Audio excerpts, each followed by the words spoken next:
Welcome to Kenton's videos. Enjoy the video. You start by preparing the Zoom H5. Do this now. Power on, confirm battery and SD card presence, and choose the mic capsule. Once done, select 44. 1K HZ or 48K HZ and 24-bit for a reliable balance of quality and file size. Because higher settings increase file size, make sure levels are at -12 to -6 dB while speaking.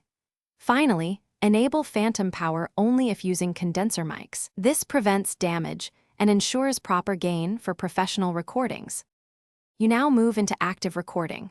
Arm the track, set input gain while watching meters, and speak at normal volume to check peaks. Make sure to monitor through headphones. The H5 routes direct monitoring so you hear latency-free audio and adjust the mix between inputs. Once levels are steady, press record and watch the red LED. If you need safeguards, enable the limiter and low-cut filter. These reduce unexpected pops and rumble, ensuring cleaner takes for easier post-production. You finish by stopping the recording, then immediately review levels and file names. Accurate labeling saves time later.